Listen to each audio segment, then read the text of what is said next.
Do you remember when a simple piece of wood could become a rocket, a piece of string, a snake, and a ball the center of the universe? When there were no screens to steal your attention and every child was capable of creating entire worlds with their hands, their imagination, and the noise of the street. In India, that was a golden age. A time when toys were not only used for entertainment, but also to bring families together, spark ingenuity, and shape dreams. Every neighborhood, every school, every home hid a story behind a toy. Rubber balls bounced amid laughter. Beyblades spun like whirlwinds of power. Metal cars rode across the concrete floor, and Chana Patna toys waited proudly on wooden shelves, gleaming in the midday light. In this video, we will travel back in time to the childhood of an entire country. We will relive the 10 toys that defined generations, the ones that stole our innocence and taught us to imagine. Some have disappeared, others remain in dusty display cases, but they all have one thing in common. They left an indelible mark.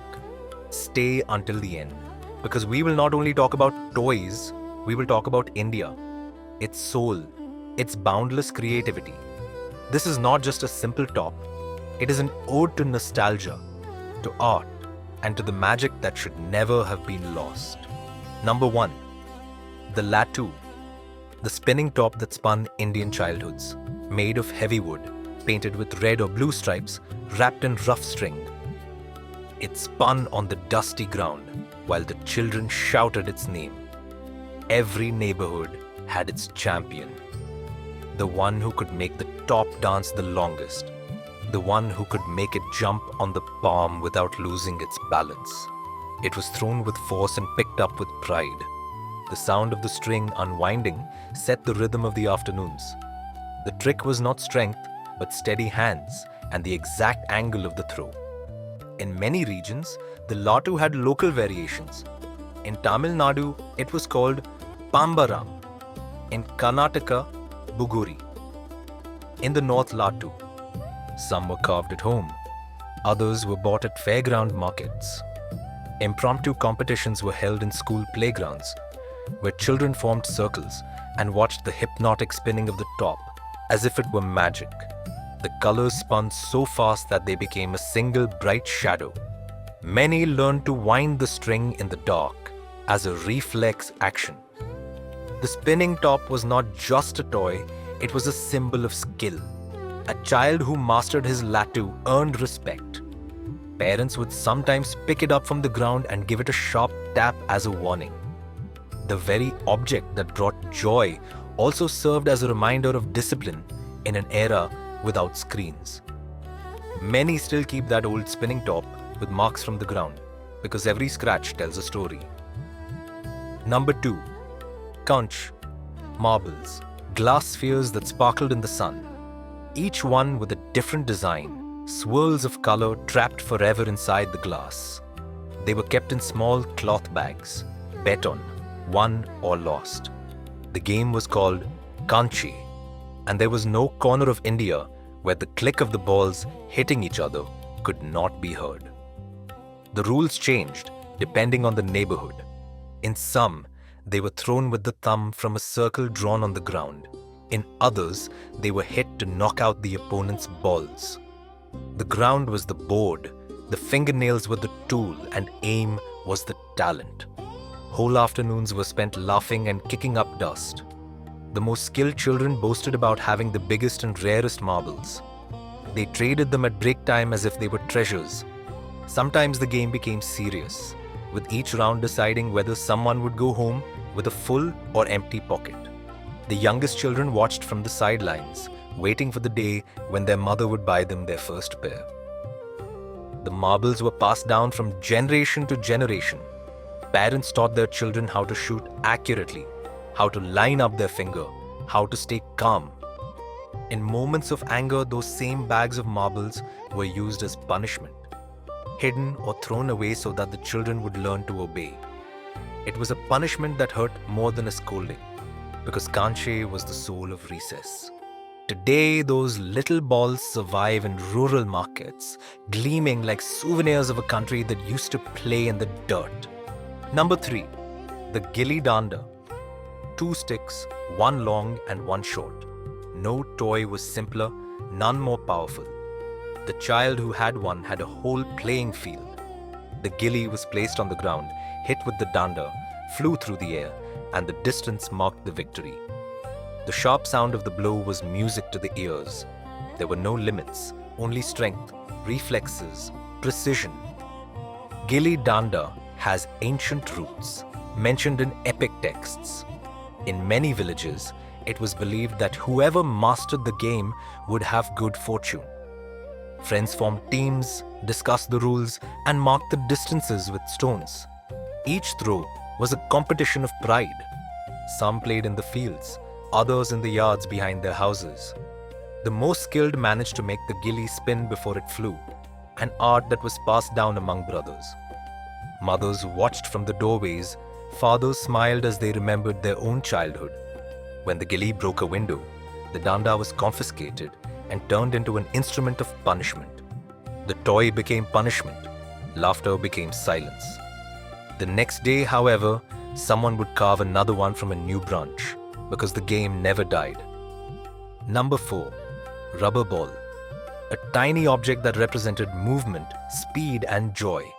Lightweight, colorful, with an unpredictable bounce. Every child carried one in their school pocket or cloth backpack. They were bought at kiosks, street markets, and street stalls. Their price allowed anyone to have one. The sound of it hitting the ground mingled with laughter and shouts. It was used to invent improvised competitions, tournaments between friends, games without rules. Not a single street was without a bouncing ball. That little sphere was an essential part of the Indian urban spirit. It was used to play gully cricket, to practice throws, to test reflexes. Every neighborhood had its own dusty field where children pretended to be professional players. A ball bouncing on hot concrete, a crowd of voices cheering from balconies. The elders watched with nostalgia, remembering their own childhood. The little ball was a symbol of community, of childhood without gadgets, of endless energy. It didn't need batteries. It didn't depend on the weather, only on desire. Homes kept dozens of them, each with a different story. The one that got lost on a roof, the one that broke a window, the one that traveled down the drain during the rain. Parents used it to teach discipline.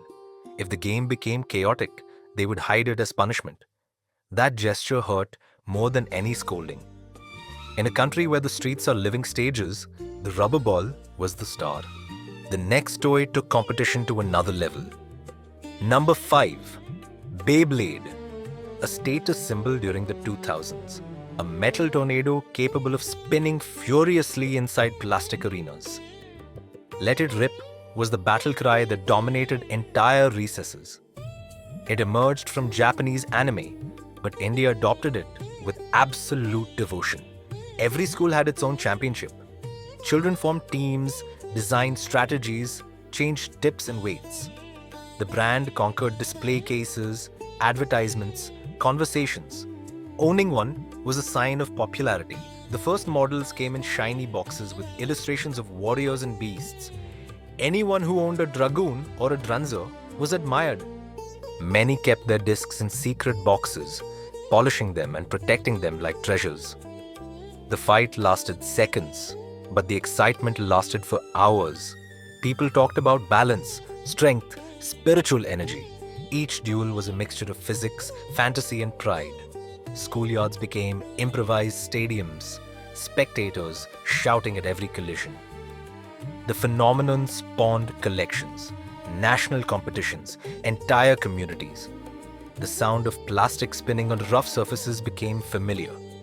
In many homes, parents watched the fever with disbelief, remembering their old spinning tops and smiling at the evolution of the game. Beyblade united generations and redefined the idea of children's battles. But before metal, before television, there was an ancestral board game. Number 6. Ludo. 4 colors, a dice, circular tokens, and a history that few know. The game was born on the Indian subcontinent centuries ago, inspired by the ancient Pachisi, a spiritual symbol representing the soul's journey to liberation. During the colonial era, the The British brought it to Europe with a new name. However, its roots remain deeply linked to Indian culture. Each family had a different version, made of cardboard, wood, fabric, or plastic. Family gatherings revolved around that square of crossed paths. Endless moments of tension, laughter, friendly rivalry. Children learned to count by moving pieces.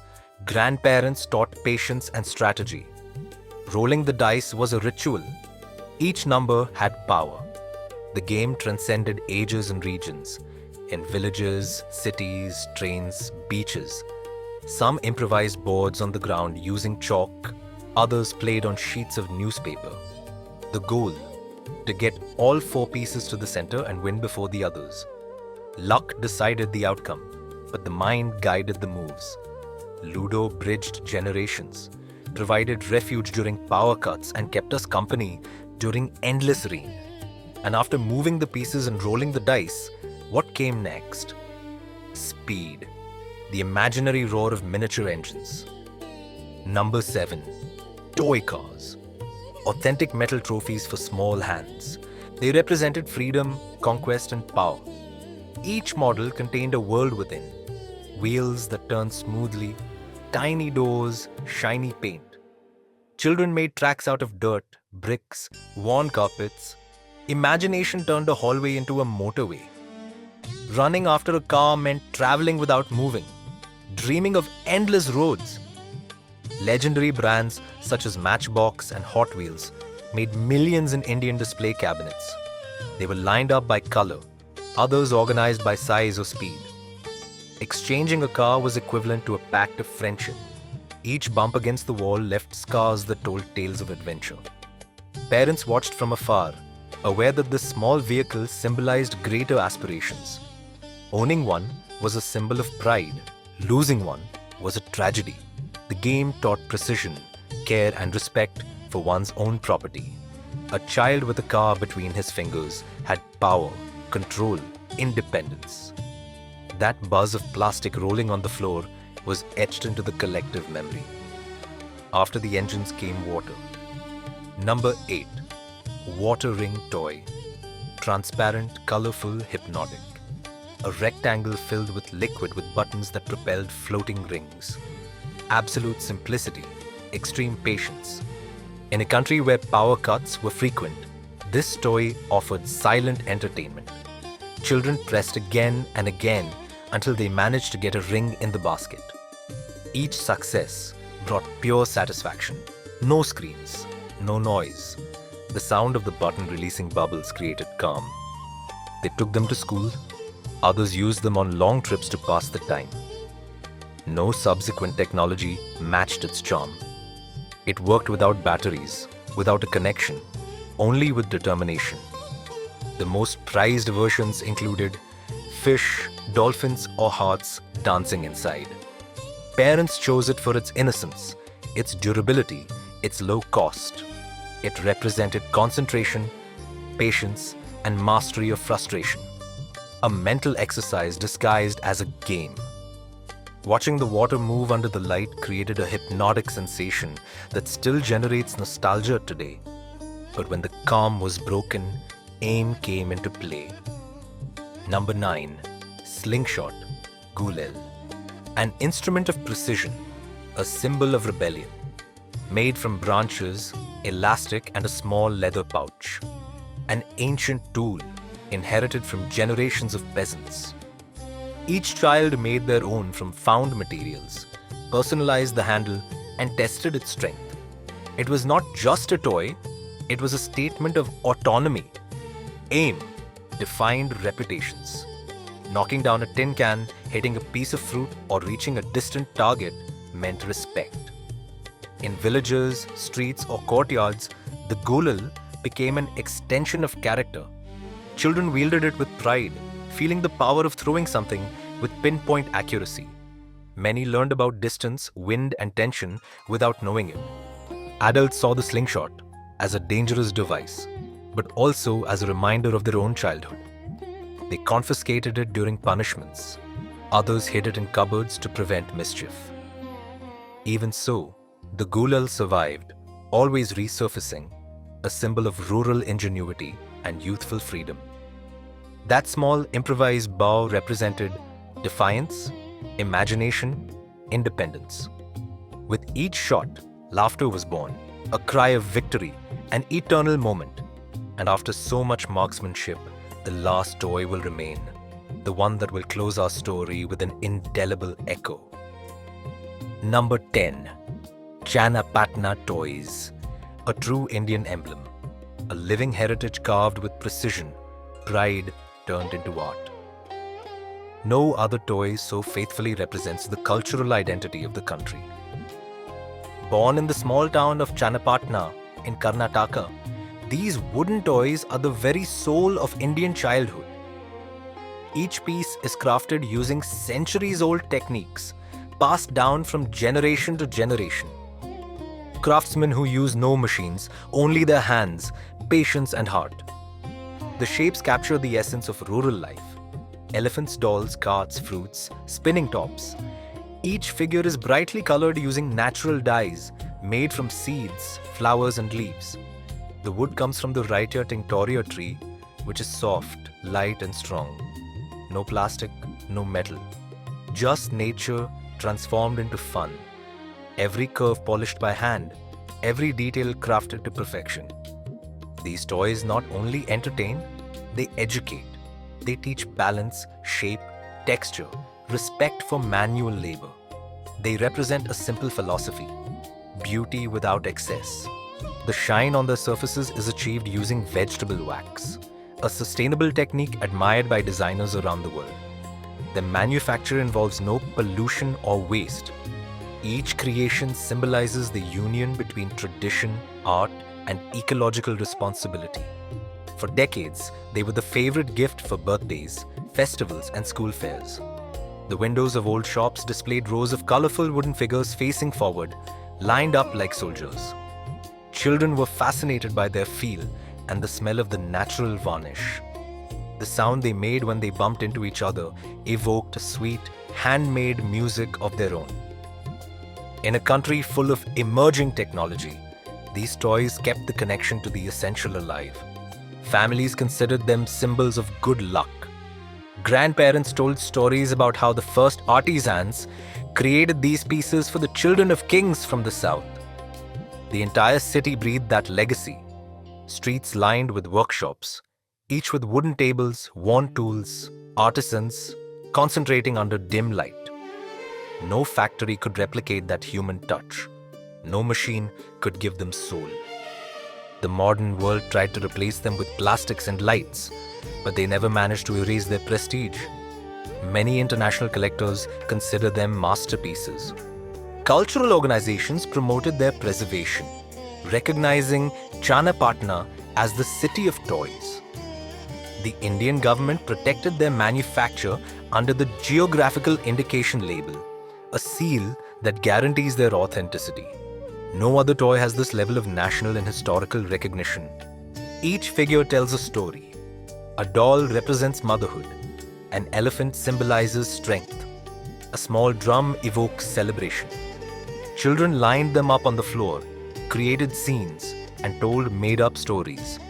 Without knowing it, they learned about proportion, balance, and harmony. Parents saw purity, tradition, and values in them. They were more than entertainment. They were tangible heritage. Chanapatna does not just make toys. It makes memories. It makes pride. It makes culture. Each piece carries the spirit of the country engraved in its wood. The intense colors speak of festivals, temples, fairs. The texture recalls the earth, the sun, the hands that mold it. Looking at one of these toys is like looking at the history of India concentrated in a small, perfect object. In a world dominated by digital speed, Chanapatna toys remain a symbol of calm, patience, and roots. Those who hold them touch centuries of tradition. Those who observe them understand why this nation considers them its true treasure. No other toy possesses such authenticity, such spirit, such identity. Last in the video, but first in our hearts. Absolute pride. India summed up in color, wood, and soul. Chanapatna, the toy that never dies. And you? Which of these toys marked your childhood? Each one was more than just an object. It was a piece of history, a spark of creativity, a window into India's past that still beats in the hearts of those who remembered them. In a world dominated by digital technology, these toys teach us that true magic is still made of wood, color, and dreams. If this trip down memory lane made you smile, subscribe, leave your like, and share this video. On this channel, we continue to rescue the treasures that time has tried to erase. Because here, nostalgia never dies.